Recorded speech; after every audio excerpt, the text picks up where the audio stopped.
Let me just get the door for you. Okay.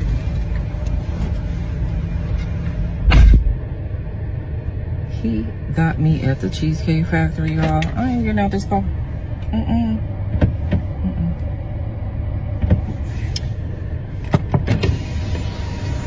Yes. Would you want me to open the door for you? Look. Are you're recording me? Yeah. This is the Cheesecake Factory. This is the Cheesecake Factory, y'all. What's the problem with that? This is a chain restaurant. Who takes someone that looks like this to a chain restaurant? You want to talk about it? I'm fine with talking about it, even in front of them. Oh yeah, I want to talk about it. Let's talk about it. About it. So you expect a man to go all out on the first date? Is that right? I mean, you're supposed to. When you take out a beautiful woman and you're courting her, because I get courted. So you're courting her, right? You're supposed to take care of her. You're supposed to cover her. You're supposed to protect her, cherish her, treat her well, right? Yeah. That's what you're supposed to do. I agree. I went into this date as I expect, with the expectations for myself to keep you safe, to respect you,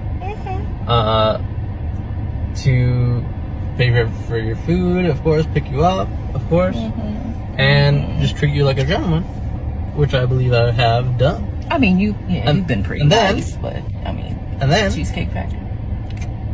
I, on the other hand, have certain expectations for a girl I go out with on the first date. I expect her to be respectful too. I expect her to be cooperative, and at least what did I do that wasn't cooperative? Well, I mean, when we were walking to the car, you wouldn't put your hand around my arm or anything like that, or hold my hand or anything like that. I mean, it's too early for that. Okay. So I just want to share my thoughts about this video.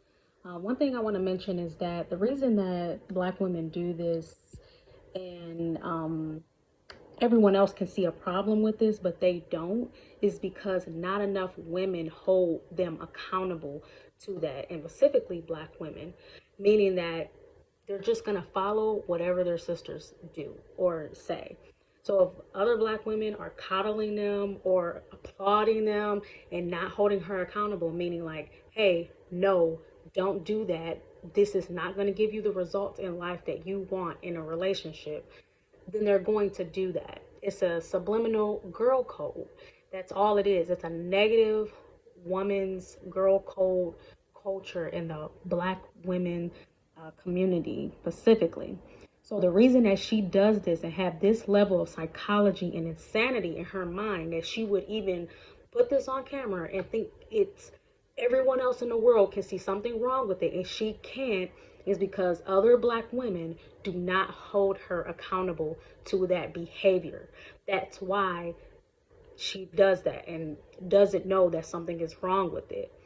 This is how women learn, right? So this is a part of what's the problem. And a part of it is, again, Black women holding each other accountable. That's what real sisterhood is. The current day Black women fictitious sisterhood is bonding over dysfunction and negativity and applauding another Black woman for being in pain and not changing and being different and growing.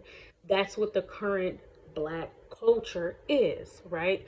So the other thing I want to mention is the psychology behind the sickness in terms of even of her mind, that the fact that she could sit there and record this and this behavior, it is an illness in her spirit. So what that means is she feels internally worthless. That's why she needs things materially that's of a higher stature to make her feel more worthy externally because she doesn't feel worthy internally. That's the deeper psychology behind women who have this type of behavior. And it comes from a deeper seated problem in terms of why they need material things to make them feel like something, right? Because internally they feel worthless, and it's a self-esteem issue. If you need things externally to validate you that much in terms of your worth and all this other stuff, internally it's because you do not feel worthy yourself.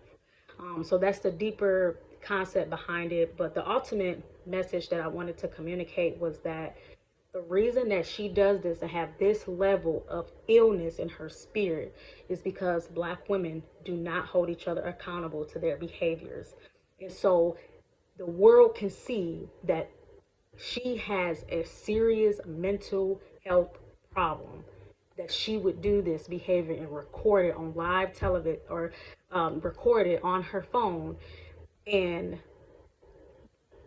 not see and how the level of embarrassment to herself as also her representing the cultural image of a Black woman and embarrassing to all Black women in general, including Black girls. The fact that she can't see that, it is a spiritual illness. And that's how it should be looked at. And the only way to really change this type of imagery is to hold Black women, to hold each other accountable to one another. That's how we change, and that's how we grow, right? The current day Black culture is a culture of non-advancement. It's ignorance. It's non-growth. It doesn't want knowledge. It's ignorant, right? In order to become something new, to become something different, a community and a culture of advancement, Black women have to hold each other accountable. That's how we get better and we start seeing the beauty in ourselves and also feeling the worth internally, because we have to heal our spirits.